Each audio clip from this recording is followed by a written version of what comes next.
Within the first week of the tour, I had my first kind of like brush with a more serious form of anxiety than I think I've ever experienced before.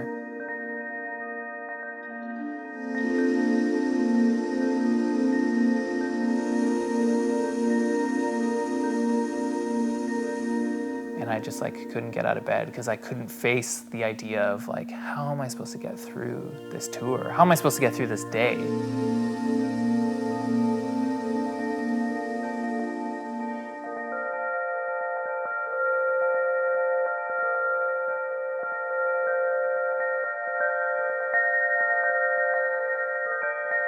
That was the first week of 6 weeks on tour.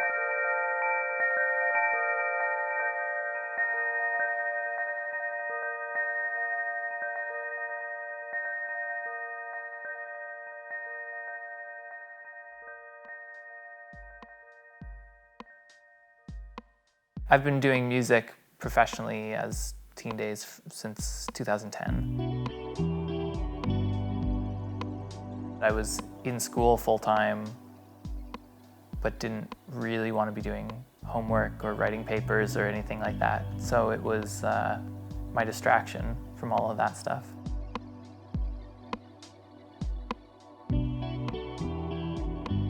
It started so funny. It was like one blog would post it and I was like, wow, someone actually posted that song.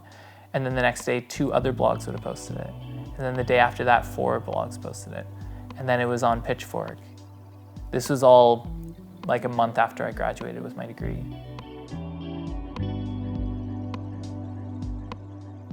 I didn't spend much time after my degree being like, what am I gonna do with my life?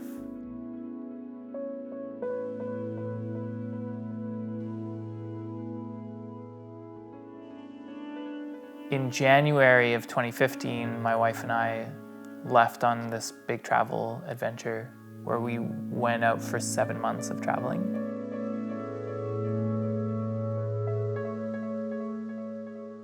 I was home for a month where I was completely focused on the record and working on this tour and putting all of that stuff together.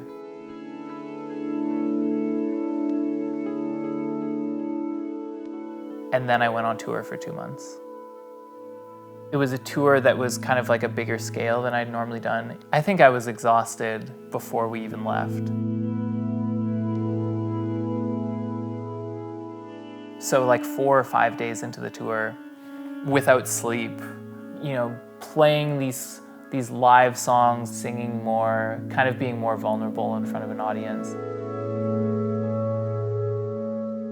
4 or 5 days, every single day was just like anxiety, the whole day.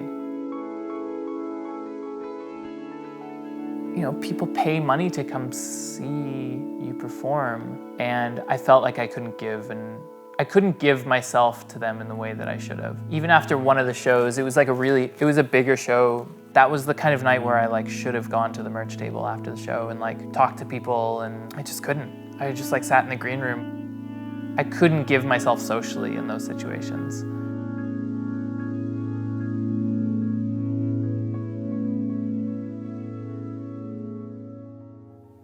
I set up a studio here at home and like immediately started working on new stuff.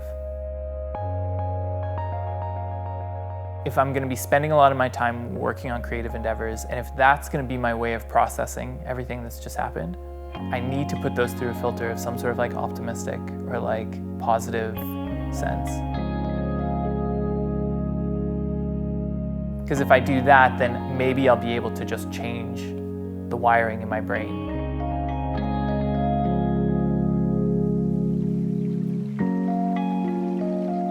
I really appreciate moderation and balance. Those 2 months on tour were about the most opposite of like peace and balance that I could find.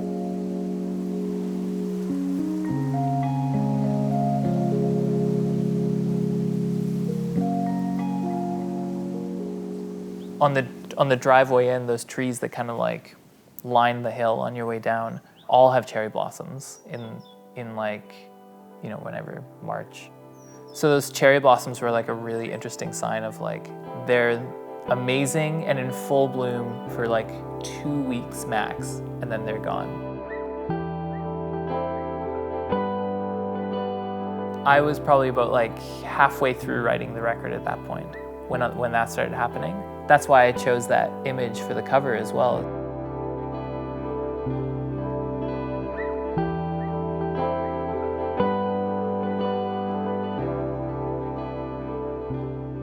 That is a perfect symbol of things coming and going, and something being really amazing for a short amount of time, and then the change that happens. And it's not a bad thing, it's just this natural way that life kind of like ebbs and flows.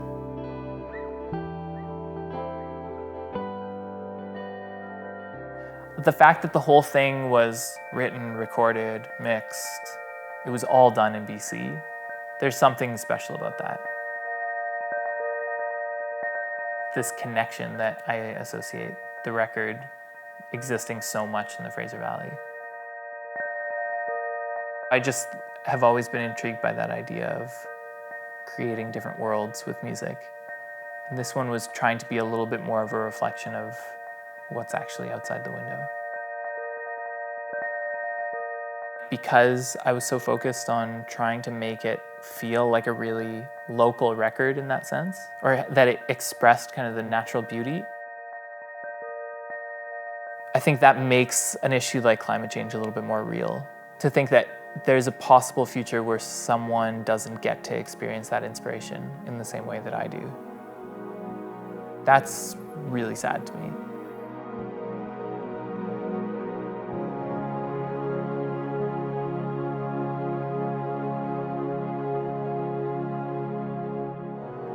I didn't want to spend the entire record talking about myself in a micro sense. I wanted to kind of zoom out a little bit more. Because I also realized that a lot of the anxieties and cynicism that I've been experiencing over the last year and maybe a little bit more before that, I feel this like world weariness. I wanted to try and talk about some greater issues that I feel cynical about have become really politicized, and it does them a disservice because we all live in this earth, right? We all carry a responsibility to be able to like do better for the next generations.